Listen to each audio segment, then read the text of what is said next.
ya por debajo, acá tendríamos a la tráquea.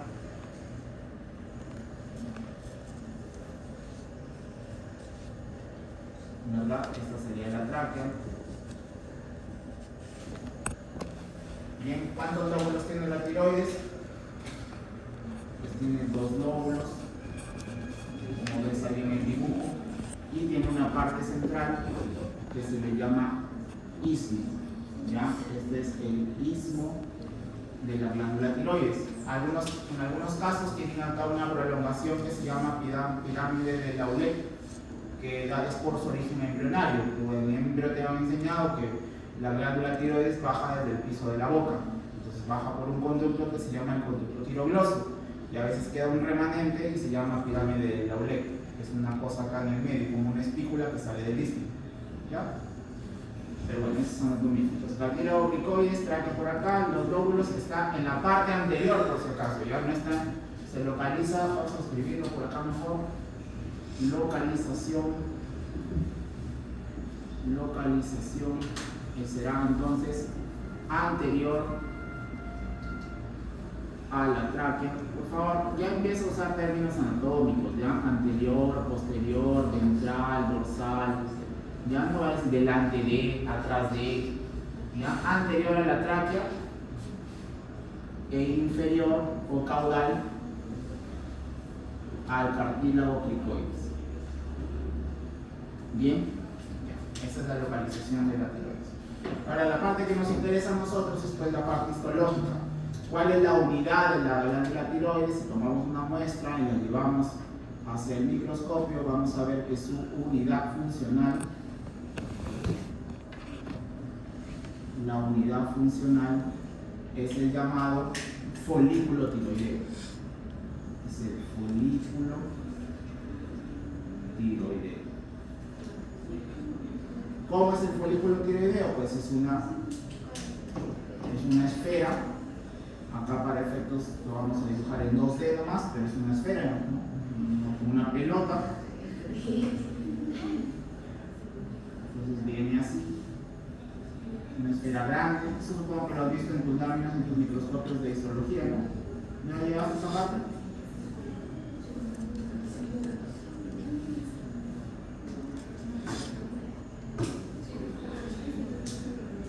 ¿Verdad? Entonces ahí tenemos un folículo tiroideo. Vamos a ver qué tipo de epitelio tiene el folículo tiroideo. Simple cúbico, ¿no? Por eso medio que las he dibujado así, medio cuadradas. ¿Ya? Entonces estas de acá serían las células foliculares. Células foliculares. ¿Ok? Estas son las células foliculares. No te olvides entonces que tienen un epitelio de tipo simple cúbico. ¿Ya? En el centro del folículo no es una esfera vacía, sino que tiene una sustancia llamada coloide. Este coloide es rico en una proteína llamada tiroglobulina. Rico en tiroglobulina, cuyas siglas son TG, que es la que voy a usar ahora en la siguiente parte. ¿Ya? TG. Esta tiroglobulina almacena a las hormonas tiroideas T3 y T4. ¿Ya? Hay otras células, claro, hay unas células más pequeñas que, como van al costado de las células foliculares, se les llama células parafoliculares. Células parafoliculares. Estas células parafoliculares en los seres humanos tienen poca relevancia, ¿ya? Pero producen una hormona llamada, ¿cómo se llama la hormona que producen? Producen calcitonina. La calcitonina, por si acaso, eso lo vamos a ver en la, creo que es la siguiente, del páncreas. Ahí creo que también va fisiología del calcio y del fósforo, pero por si acaso la calcitonina es hiper o hipocalcemiante. ¿Qué es? Es hipocalcemiante, ¿ya? Como es hipocalcemiante, lo que va a hacer es reducir los niveles de calcio en sangre, ¿ya? Bien, esto ya lo vamos a ver en otra clase. Entonces no te olvides, la unidad funcional de la tiroides es el folículo tiroideo, que tiene sus células folliculares, que son las más abundantes, un epitelio cúbico, forman estas esferas en cuyo centro está el coloide. Este coloide pues, es obviamente producido por las células foliculares, ¿ya? Las células foliculares son las que producen el coloide. Producen y secretan el coloide en el centro, que contiene tiroglobulina, que es la proteína que almacena la T3 y la T4. Bien, esta es la unidad funcional. Y ahora pues vamos a ver cómo es que se producen estas hormonas. Entonces habíamos dicho pues que la tiroides es parte del eje hipotálamo hipoficiario, ¿verdad? Hipotálamo hipoficiario. Entonces el hipotálamo, ¿qué hormona libera? ¿Qué hormona libera? La TRH, ¿verdad? La TRH baja hasta la adenohipófisis. Hasta la adenohipófisis. ¿Y qué estimula? La producción de la TSH, ¿no? La estimulante de la tiroides.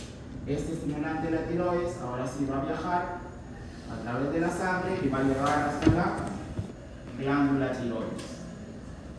Entonces, ahora, como ya dibujamos el folículo, vamos a dibujar solamente a una célula folicular y cómo se producen las glándulas. Y hablando de todas las hormonas. Ya está, ¿no?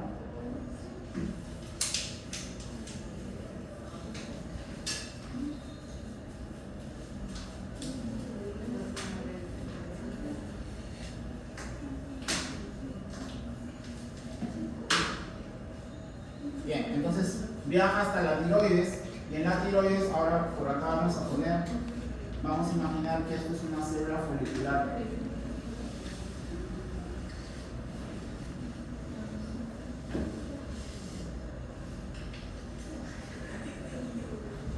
Vamos a imaginar que esta es una sola célula folicular, ¿ya? Célula folicular. Entonces, esta de acá será lo que esté en contacto con la sangre, porque por si acaso, la glándula tiroides está bastante vascularizada. Ya tiene por acá vasos sanguíneos. Y tiene que tener vasos sanguíneos porque su control es por hormonas y además va a secretar hormonas. Entonces, esta célula folicular, vamos a ponerle por acá, esta sería la luz de un vaso sanguíneo.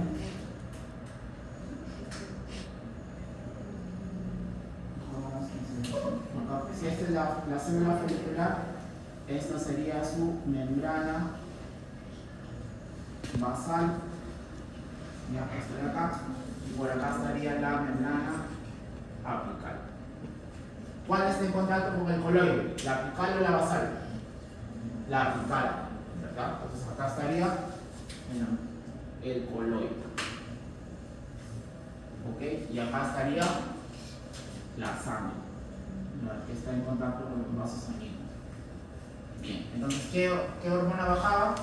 La TSH. Y acá nuevamente recordamos a tu buena amiga que aparecen todas las cosas.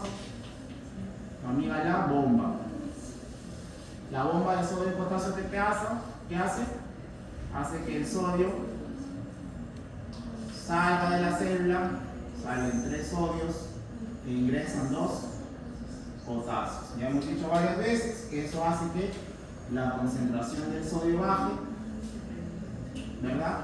Y cuando baja la concentración de sodio, eso estimula un transporte, ¿verdad? En este caso sería un synporte, un cotransporte. ¿De quién? Ahora sí, la que nos interesa, una proteína que se llama NIS. El NIS es el synportador de sodio y yodo. ¿El yodo qué es? ¿Cuál es su símbolo químico? La I, ¿verdad? Por eso. Synportador de sodio y yodo. ¿Ya? No te olvides, N de sodio, ¿no? Es Na, ¿no? Na, ya, pero se lo he puesto N nomás. Synportador de sodio y yodo. ¿Ya? Y como es un synportador, es un cotransporte. Recuerda que synporte es sinónimo de cotransporte. Pues este NIS, ¿de qué se va a encargar? De que entre el sodio. ¿Y por qué entra el sodio? Porque la bomba de sodio lo botó. Entonces su concentración es alta acá y el sodio entra. Y el sodio que entró lo vuelve a botar la bomba. Entonces constantemente el sodio está bajo en la célula, alto fuera de la célula, pero este NIS, cuando el sodio entra, de paso se lleva de yapa al yodo. ¿Ya? ¿Y por qué necesitamos el yodo? Porque para la formación de las hormonas tiroideas es imprescindible tener yodo. ¿Ok? Entonces, este NIS hace que el yodo entre. Una vez que el yodo entra, ahora está por acá, este yodo tiene que pasar hacia el coloide. El yodo viene por acá y se encuentra con otra proteína que se llama pendrina.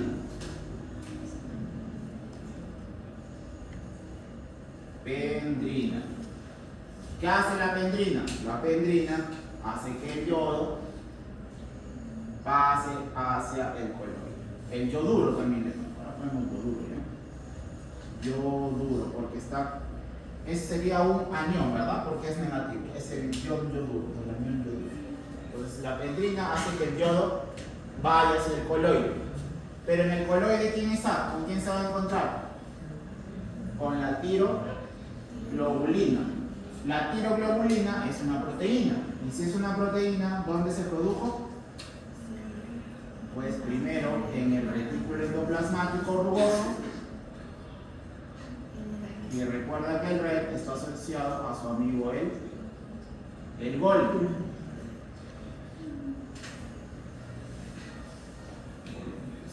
Golgi.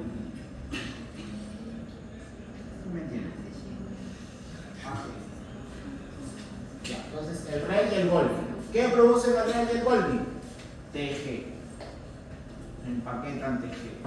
¿Esta TG hacia dónde sale? Hacia el coloide. ¿Ok? La tiroglobulina. Ahora, ¿y la TSH? Algo tiene que hacer, ¿no? Bueno, la TSH tiene muchas funciones. La TSH viene por acá, mira, uno. La TSH viene, ¿dónde se da la síntesis de proteínas? En la red y en la G. Pero para que se dé la síntesis de proteínas tuvo que haber un ribosoma. Y ese ribosoma tuvo que tener ARN mensajero. Y para que haya ARN mensajero se tuvo que dar la transcripción. ¿Y dónde se da la transcripción? En el núcleo. Entonces, por acá está el núcleo. Pues la TSH viene, ¿ya? Viene y lo que hace es expresar a que se produzca más tiroglobulina. Entonces, las funciones de la TSH las vamos poniendo por acá. La TSH incrementa la transcripción, por tanto, formación ¿de quién? De la tiroglobulina. ¿Pero qué más necesito para producir hormonas tiroideas aparte de la tiroglobulina? Yodo. Entonces la TSH también incrementa la formación de NIS. ¿Está bien? Porque para que entre el yodo duro necesito que haya NIS. Y para que haya hormonas tiroideas también necesito tiroglobulina. Entonces la TSH hace las dos cosas. ¿Ok? De NIS. ¿Qué más hace? También la TSH, por si acaso, incrementa el trofismo. ¿Qué era trofismo? Crecimiento, desarrollo, ¿no? Ya, función. Entonces, la TSH, cuando está en exceso, hace que la glándula tiroides crezca. Por eso es que cuando un paciente tiene déficit de hormonas tiroideas y hay exceso de TSH, la glándula crece y eso se le llama bozo. ¿Ya? Esa es otra función de la glándula, perdón, de la TSH. Entonces hasta ahí está todo ok, no sé si me entiendes. ¿Ya? Entonces viene por acá, ya entró el yodo sale por acá, y ahora mira, ya se conocieron, yodo con tiroglobulina. ¿Ya? Entonces a partir de ahí se va a dar la formación de las hormonas tiroideas. Entonces la formación de las hormonas tiroideas, como ves, no se da dentro de la célula, se da en el coloide. ¿Ya? Entonces, ¿qué es lo que ocurre? Que acá aparece una enzima que se llama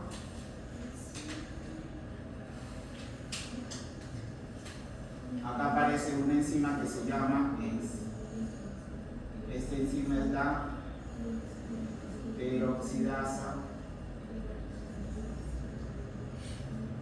Esta peroxidasa lo que va a hacer es que hace que el yodo se una con la tiroglobulina, que se une con la tiroglobulina y al unirse con la tiroglobulina, este yoduro se une a los aminoácidos tirosina. Recuerda que la tirosina era el aminoácido para la formación de las hormonas tiroideas. Entonces, este yodo se une con la tirosina. ¿Y dónde está la tirosina? Es parte de la tiroglobulina. Se une con los aminoácidos tirosina. Y cuando se une con los aminoácidos tirosina, esta tiroglobulina va a tener ahora esta configuración. Va a estar la tiroglobulina como en el medio, pero a sus costados va a empezar a tener a las hormonas tiroideas. Solo que T3, T4, ya te he explicado que si se les ha puesto un número es porque existe T1 y T2, ¿verdad? Entonces es porque cuando la tiroglobulina se empieza a yodar por acción de la peroxidasa, lo que va a ocurrir es que se forma en realidad monoyodotirosina.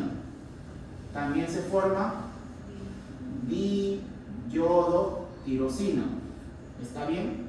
Monoyodo y diyodotirosina. Eso es lo que se forma. Pero luego el monoyodo se une con un diyodo y ahí recién aparece la T3. O si no, dos diyodos se unen y ahí recién aparece la T4. Por eso T3 es triyodotirosina y esta es tetrayodotirosina. ¿Está bien? A la T4 también se le llama directamente tiroxina. ¿Se entiende hasta ahí? ¿Todo bien? Entonces mira, el yodo entró por el NIS sale por la pendrina, viene la peroxidasa hace que el yodo se una con la tirosina de la tiroglobulina y ahora aparece la monoyodotirosina con la diyodotirosina. Estas se combinan y aparece recién la T3 y la T4. ¿Por qué no nos importa la modo y la diyodo? Porque no tienen acción biológica, o sea, no se pueden unir a los receptores de T3 y T4. Entonces simplemente son puentes para formar T3 y T4. ¿Ya? Por eso se les llama así, tetriyodotirosina y tetrayodotirosina. ¿Está bien? Así es como se da. ¿Cuál es la más abundante? La más abundante es la T4, que es la más abundante. ¿Ya? Pero ¿cuál es la más potente? Es la T3. Por tanto, ¿cuál es más importante para las funciones biológicas? La T3. Pero ¿cuál es más importante como reservorio? La T4, porque esta es la más abundante, pero esta es la que hace la mayor cantidad de funciones. ¿Está bien? Ya. Entonces, hasta ahí ya sabes la formación. Ahora, la TSH, aparte de esto, ¿qué más estimula? La liberación, porque ya de nada te sirve que las tengas ahí si no las vas a liberar. Entonces, la liberación se da cuando esta tiroglobulina, con todas sus hormonas tiroideas, entra a la célula. Porque acá estabas en el coloide todavía. Ahora, para que entre a la célula, tiene que darse un proceso de endocitosis.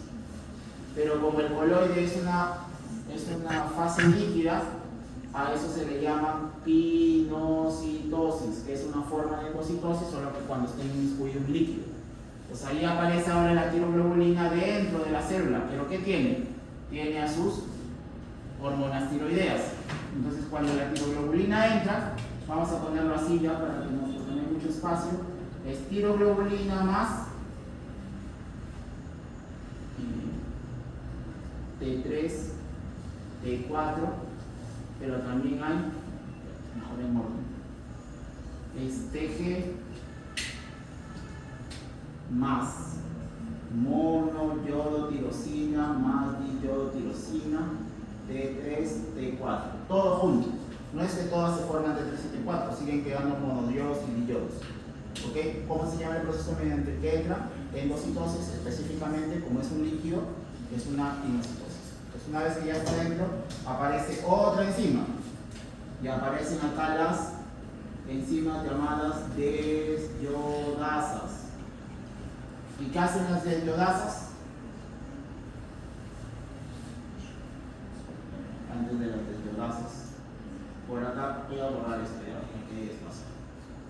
¿Cómo se llama la organela citoplasmática que contiene enzimas proteolíticas? Lisosomas. Viene un lisosoma. ¿Qué tiene el lisosoma? Proteasas. ¿Qué hace una proteasa? Rompe una proteína. Y si rompe, ¿qué hace? Hace que la tiroglobulina libere a sus monoyodo, diyodo, triyodo y tetrayodo. ¿Ya? Pues el lisosoma se lo come la tiroglobulina, vienen sus proteasas liberan esto de acá, y ahora sí, la T3 y la T4 están libres para poder salir. ¿Y por dónde van a salir? Pues van a salir por un canal. ¿Cómo se llama el canal? MCT8. Pues ahí recién sale T3, T4 y ahora sí se van a hacer sus funciones. Ok, se van a hacer sus funciones. ¿Cómo es que son transportadas? Pues son transportadas, obviamente han salido a la sangre, ¿no?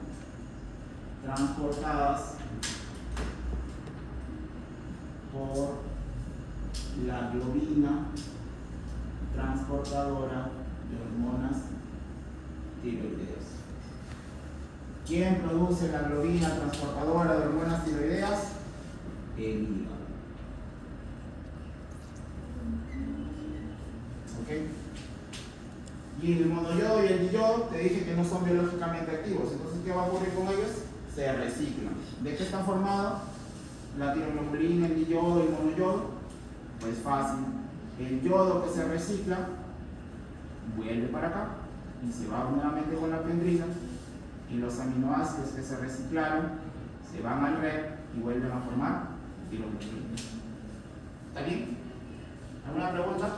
¿Se han entendido? ¿Seguros?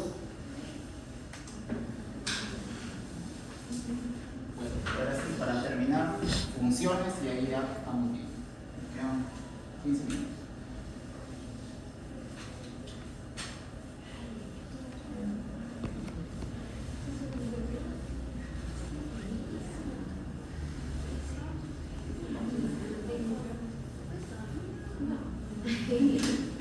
No tengo celular, no tengo celular.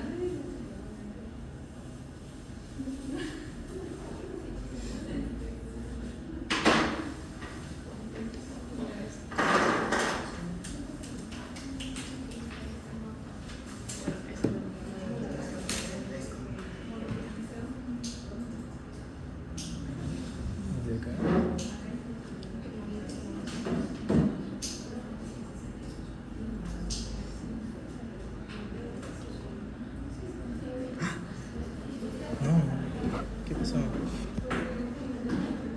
Allá. Pensé que no me había grabado. ¿Qué es qué? Y esta. No sé por qué te es dices. la que No le dices la nada. es la que le quita el yodo a las. Sí, ¿no? Y él. Así tiene un estilo. O sea, quedaron monoyodos y diyodos. La de yodasa le quita el yodo de los aminoácidos para que el yodo se vaya otra vez con la pendrina y deja los aminoácidos libres para que otra vez se vayan a la síntesis de tiroglobulina.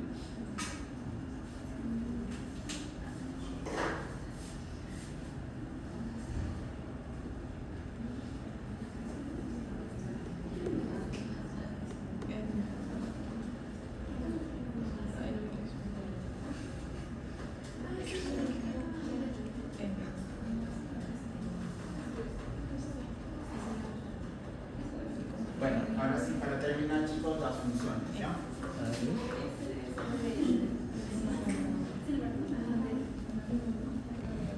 Bueno, para hablar de las funciones tienes que recordar primero a Paraíso Minazo, en lo que me mencionaba las de yodasas, ¿no? Tiene toda la razón del mundo, porque si no hay 10 yodasas, entonces la reserva de hormonas tiroideas baja.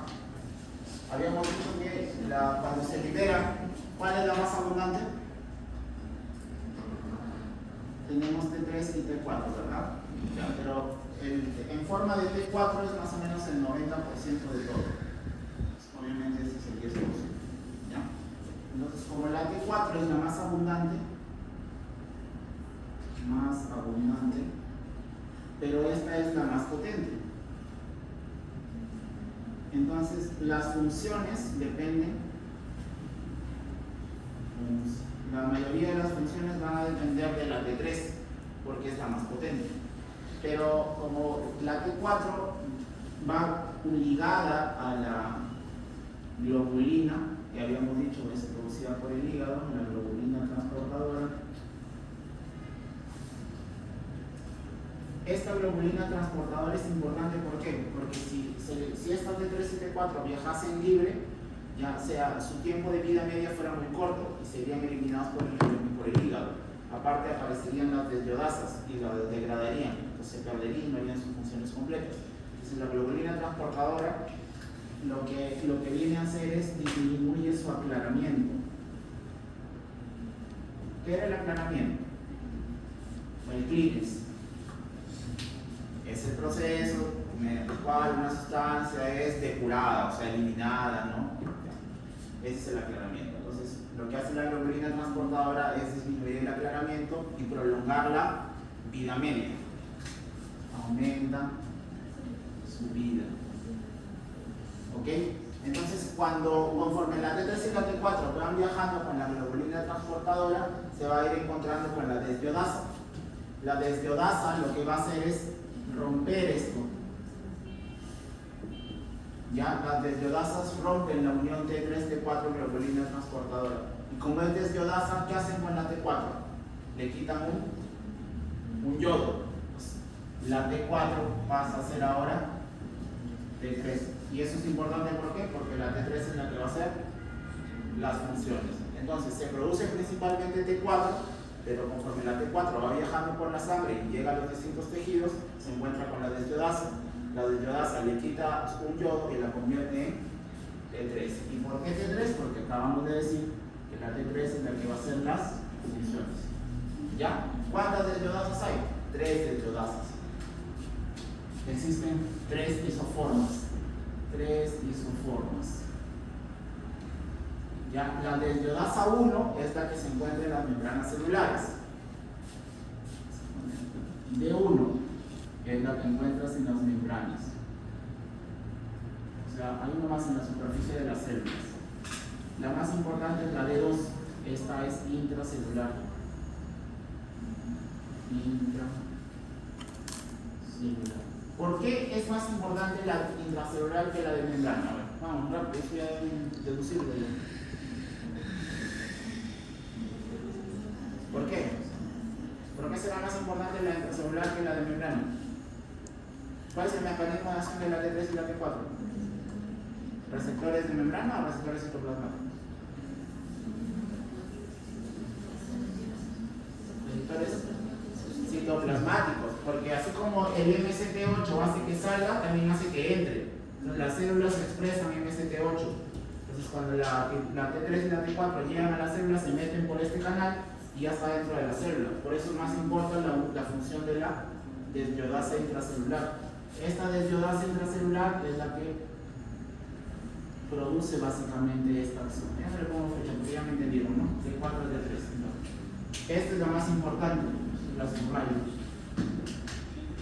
Y también existe por si acaso una D3. La D3 lo que hace es llamada la inactivadora, porque la D3 transforma algo llamado RT3. ¿Ya? La RT3. La RT3 es una forma inactiva. ¿En qué casos aumenta la desbiodasa 3? En pacientes que están crónicamente enfermos. Los pacientes que tienen enfermedades graves, crónicas o agudas pero severas producen mayor cantidad de D3, como si fuera un reactante de fase aguda, y hace que tu T3 se inactive.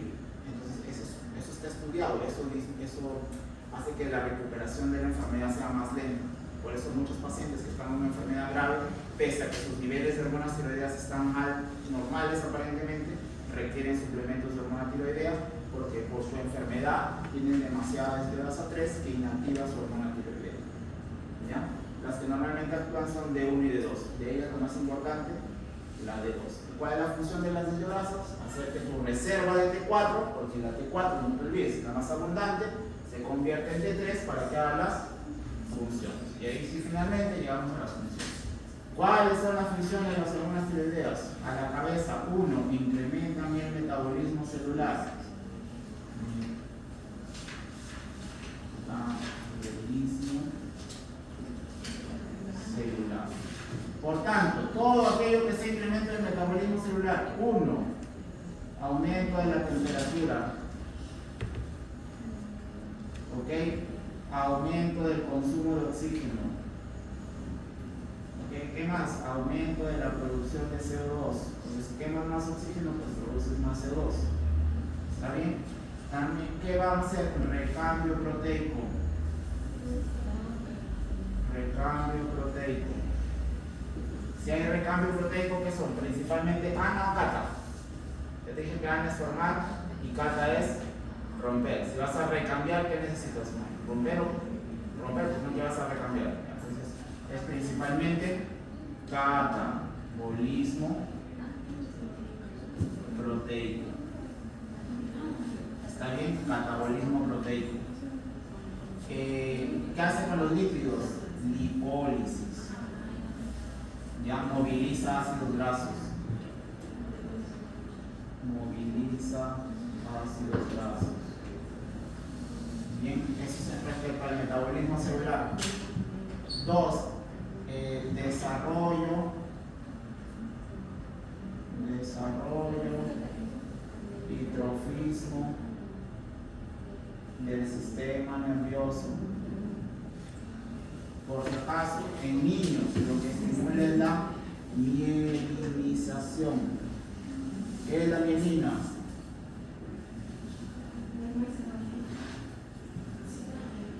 La mielina es un grupo de lípidos, ¿no? De fosfolípidos que recubren las terminaciones nerviosas, facciones y dendritas y facilitan la conducción. Cuando las fibras son mielínicas, su velocidad de conducción es más rápida, ¿no? Entonces, la mielinización está estimulada por la T3 y la T4. Si un niño tiene déficit de T3 y T4, ¿qué pasa con su mielinización? Se va hacia abajo. Entonces, ¿qué pasará con su desarrollo psicomotor y intelectual?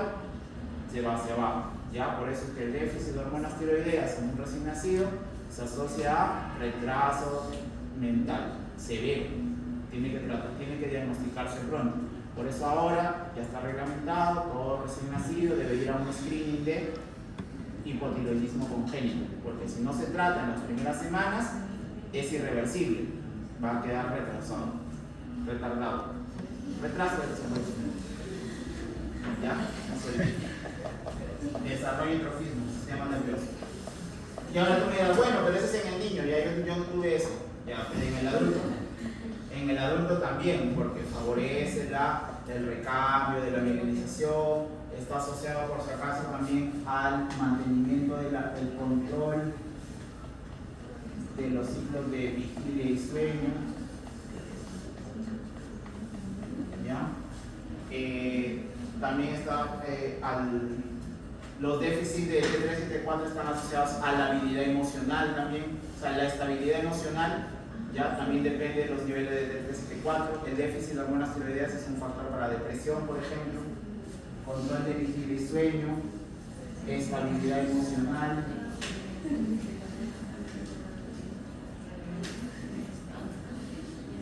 Ya, entonces sí, todavía tiene utilidades en el adulto en el sistema nervioso. En el músculo, por si acaso, también favorece el desarrollo muscular. Otra función cardiorrespiratorio, que era como el corazón, aumenta el gasto cardíaco, la frecuencia cardíaca, desarrollo del sistema nervioso. 3, aumento del gasto cardíaco, aumento de la frecuencia cardíaca.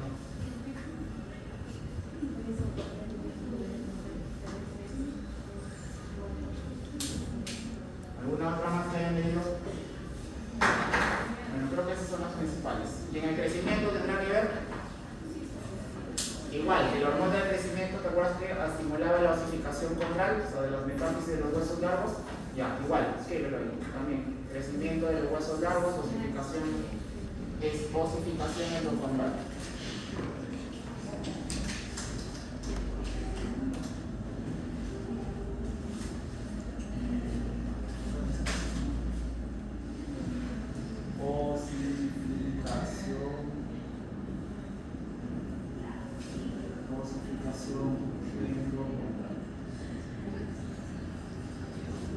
Bien, y la parte que por si acaso te debe interesar y tú debes preguntarme siempre es, doctor, ¿y para qué sirve todo esto?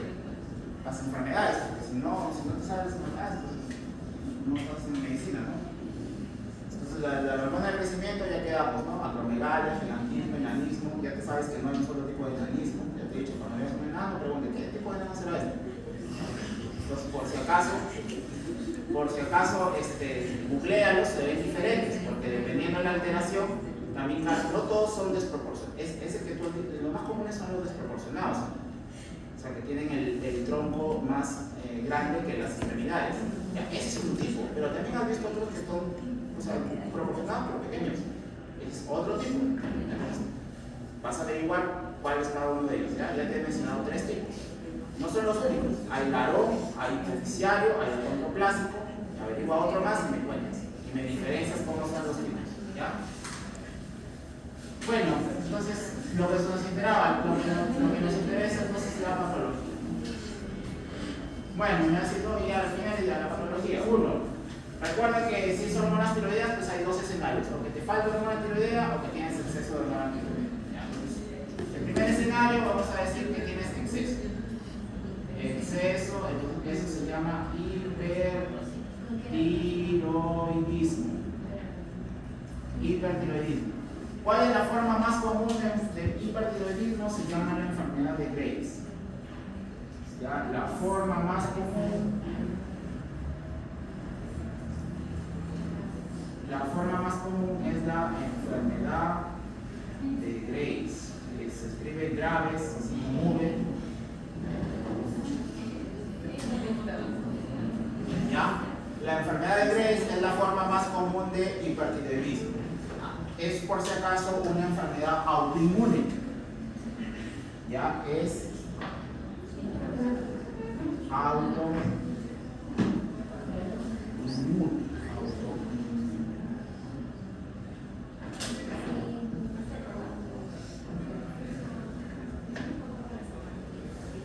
La enfermedad de Graves, básico. En la enfermedad de Graves es autoinmune. Lo que se producen son unos anticuerpos que van a simular la acción de la TSH.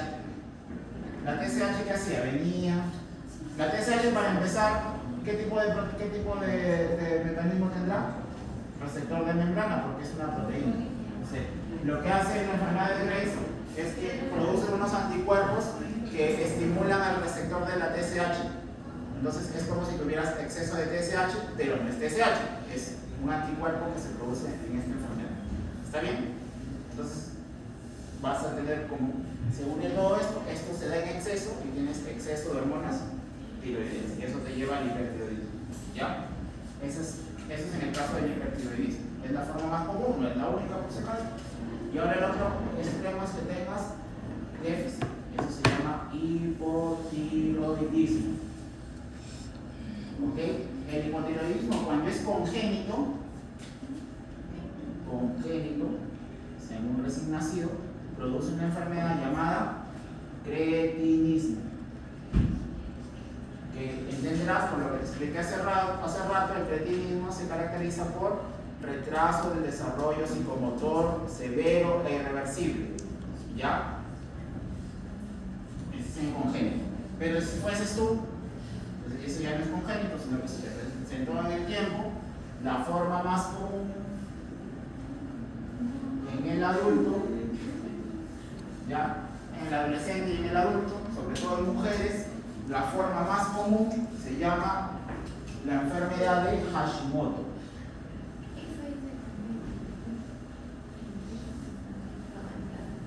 Ya, la enfermedad de Hashimoto, que también tiene un trasfondo inmune, solo que aquí no es por estimulación de los receptores de TSH, sino porque hay autoanticuerpos que estimulan la destrucción de las células foliculares.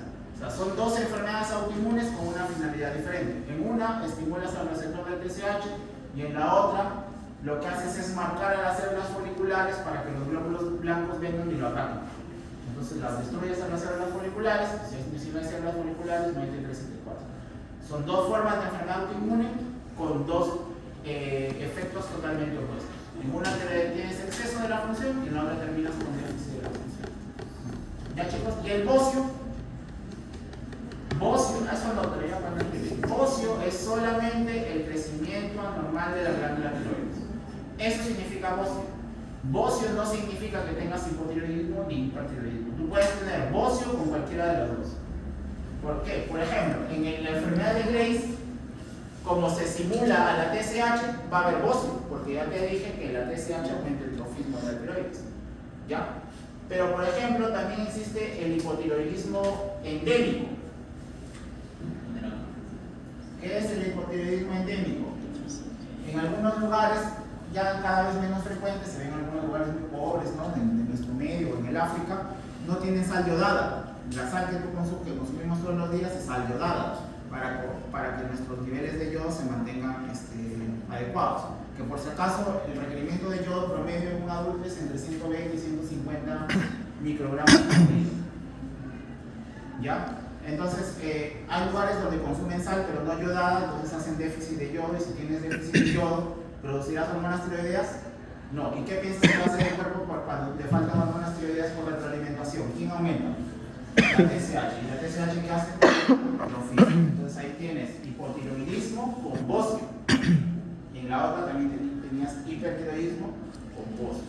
¿Se entiende? Entonces bocio simplemente significa crecimiento anormal de la glándula tiroides.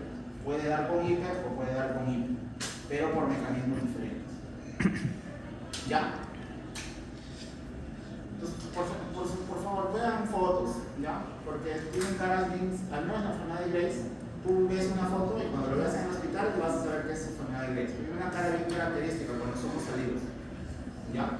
Es porque causa una alteración de la del glucógeno detrás de la hoja, eso lo puedes ver, pero es bien característico, ¿ya? Muy bien, chicos.